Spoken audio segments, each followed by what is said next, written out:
இன்றே டவுன்லோட் செய்து உங்கள் ஃபேவரட் ஷோக்களை என்ஜாய் பண்ணுங்க. நீங்க எதுக்கு இங்க வர்றீங்க? என்ன வேணும் உங்களுக்கு? மாமாவை பார்க்கணும். என்னது மாமாவா? யாருக்கு யாரு மாமா? என்ன உறவு கொண்டாடுறீங்களா? கல்யாணத்தையே யாருமே ஏத்துக்கல, மாமாவா? மீனா வரனே. என்னண்ணே? பாத்தியா மீனா உரிமை கொண்டாடுறத? மரியாதையா 2 பேரும் வெளியே போயிடுங்க. ஒரு 5 நிமிஷம் மாமாவை பார்த்துட்டு போயிடுறோம் சித்தப்பா. சித்தப்பாவா? என்ன அவரை முறை வச்சு கூப்பிடுறதே தப்புன்னு சொல்ற, நீ என்ன முறை வச்சு சொல்றியா? இது எல்லாம் உங்க அக்காவோட பாடம் தானே? மொத்தமா திட்டம் போட்டு இந்த வீட்டுக்குள்ள குடும்பமா நுழைஞ்சிருக்கீங்கல்ல?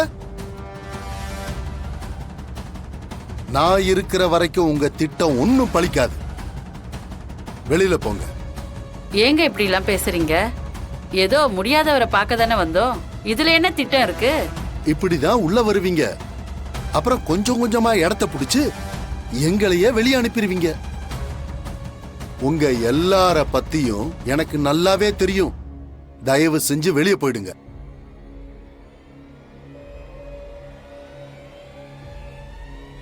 உங்களுக்கெல்லாம் வார்த்தையால சொன்னா உரைக்காது, அப்படியே கழுத்தை பிடிச்சு. அவங்கள விட பாக்கட்டும். மீனா என்னம்மா நீ இப்படி? அவங்க என்னன்னே கேக்குறாங்க. முடியாதவரை பாக்கணும்னு தானே. அதுல என்னன்னே தப்பு இருக்கு? அதுக்கே என்ன இவ்வளவு கோவப்படுற? தேனு, நீ உள்ள போமா, போய் பாருங்க. சரிங்கம்மா, வா. நான் ரொம்ப பயந்துட்டேன் சேது. என் அப்பா இப்படி படுக்கையில இருக்கிறத பாக்குறதுக்கு எனக்கு ரொம்ப கஷ்டமா இருக்கும். அதனாலதான் அவரோட ரூமுக்கு கூட நான் அதிகமா போனதில்ல. ஆனா அப்பான்னு ஒருத்தர் இருக்காரு, என்னைக்காவது ஒரு நாள் சரியாயிடுவாருன்னு நம்பிக்கை இருந்துச்சு. ஆனா இன்னைக்கு கொஞ்ச நேரத்துல எல்லாரையும் பயமுறுத்திட்டாரு.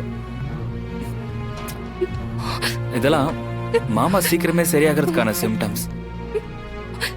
நீ வேணா பாரு, மாமா சீக்கிரமே குணமாகி எழுந்து வந்து உங்ககிட்ட பேசுவாரு. உனக்கு பிடிச்சதெல்லாம் வாங்கி தருவாரு. உனக்கு பிடிச்ச இடத்துக்குலாம் கூட்டிட்டு போவாரு. உனக்கு பிடிச்ச மாதிரி ஒரு நல்ல லைஃப் அமைச்சு கொடுப்பாரு பாரு. நிஜமாவா? ஆமா. நீ முன்னாடி கேட்டிருந்தா எனக்கு இவ்வளவு நம்பிக்கை இருந்திருக்குமான்னு தெரியல. ஆனா இப்ப எனக்கு நிறைய நம்பிக்கை வந்திருக்கு. மாமா கண்டிப்பா சரியாயிடுவாரு. ஏன்னா மாமாவை பார்க்கவே கூடாதுன்னு ஒதுங்கி இருந்த சிபியத்தான் வீட்லயே நம்ம கூட இருக்காரு. இப்போ நம்ம தமிழ் சிஸ்டர் மாமாவை ரொம்பவே கேரிங்கா பாத்துக்கிறாங்க. புதுசா டாக்டரை மாத்தி இருக்கோம். ட்ரீட்மெண்ட்டும் புதுசா ஆரம்பிக்க போறோம். இது எல்லாத்தையும் விட நீ உன் அப்பாக்காக இவ்வளோ ஃபீல் பண்றல வர்ஷினி. அவர் உனக்காக கண்டிப்பா குணமாகி வருவாரு பாரு. தேங்க்ஸ் சேது. நீ பேசும்போது மனசுக்கு ரொம்ப நம்பிக்கையா இருக்கு. என்கிட்ட இதுக்கு தேங்க்ஸ் சொல்லணும். இது என் கடமை. நான் வேற யாரவா என்ன? இல்ல, அப்பாக்கு இப்படி ஆகவும் நான் ரொம்ப லோன்லியா ஃபீல் பண்ணேன். நீ இப்ப பேசுறது எனக்கு ரொம்ப தைரியமா இருக்கு. இங்க பாரு, உனக்கு என்ன கஷ்டமா இருந்தாலும் அது என்னவா இருந்தாலும் எப்ப வேணாலும் என்கிட்ட நீ ஷேர் பண்ணிக்கலாம். நான் இதே மாதிரி எப்போ உனக்கு சப்போர்ட்டா இருப்பேன், உன் கூடவே இருப்பேன். வர்ஷினி, சின்ன வயசுல இருந்தே நான் உன் கூடவே தானே இருக்கேன். எப்பவும் நான் உன்னை விட்டு எங்கேயும் போக மாட்டேன்.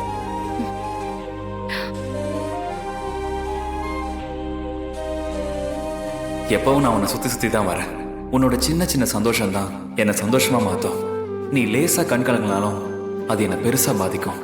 நான் எப்பவுமே உன்னை பத்திரமா பாத்துக்கணும் வர்ஷினி. என் மனசுல இருக்கிற அன்பை நீ புரிஞ்சுக்கிட்டாலே போதும்.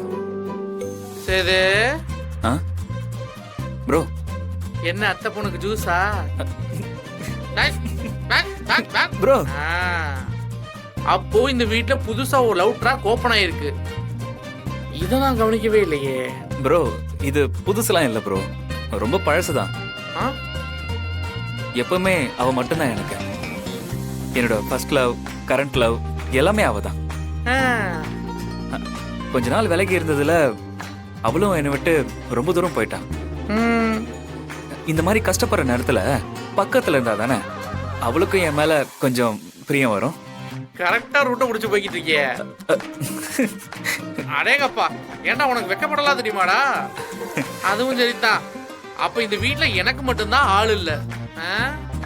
என்னடா சோதிக்கிறீங்க? இங்க பாருங்க, ஆ?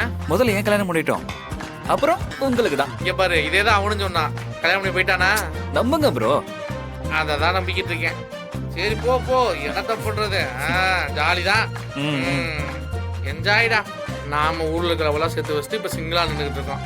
சீ, என்ன தனியா பழம் போட்டானுங்க.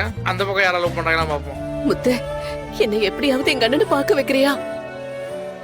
இவ்வளவு பக்கத்துல இருந்தோம் அண்ணனை ஒரு நாள் கூட என்னால பார்க்க முடியல. அவர்கிட்ட 4 வார்த்தை கூட பேச முடியல. கஷ்டமா இருக்கு முத்து. நல்லா எதுக்கு இருக்கணும்னு எனக்கு தோணுது. என்ன பேசுற முனி? கூட பிறந்த ரத்தம். அவருக்கு ஒரு ஆபத்துன்னு வரும்போது பக்கத்துல இருந்து ஆறுதல் கூட என்னால சொல்ல முடியலையே. ஒருவேளை அவர் என் குரலை கேட்டு குணமாகலாம்ல, மனசுக்குள்ள என்ன பத்தின ஏக்கம் இருக்கலாம்ல. எனக்கு இருக்கிற மாதிரி தானே என் அண்ணனுக்கும் இருக்கும். ப்ளீஸ் முத்து, எப்படியாவது என் அண்ணனை பார்க்கவே. உன் கால கூட நான் வளரேன். என்ன பண்ற நீ? சரி இரு, வீட்ல யாராவது இருக்காங்களான்னு நான் போய் பார்த்துட்டு வந்து கூட்டிட்டு போறேன். சரியா? இங்கே இரு.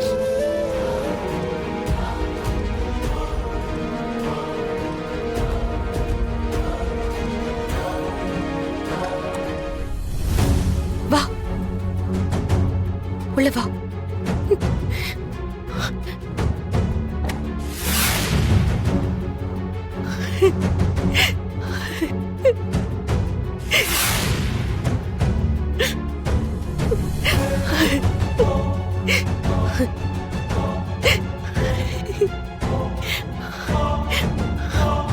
அண்ணே, உன் தங்கச்சி வந்திருக்கேன்னு என்ன பாருண்ணே. உனக்கு ஒண்ணும் இல்லைண்ணே, நீ நல்லா ஆயிடுவண்ணே.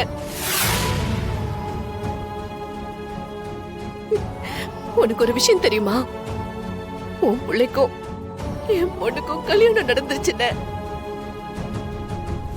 உன் மருமக இன்னைக்கு உன் வீட்டுல தானே வாழ்ந்துகிட்டு இருக்கா. நீ முழிச்சு வந்தா நம்ம குடும்பத்துல இருக்கிற எல்லா பிரச்சனையும் சரியாயிடும். நீ என்ன நம்ம அம்மா கூட சேர்த்து வச்சிருவ. எனக்கு அந்த நம்பிக்கை இருக்குன்னு.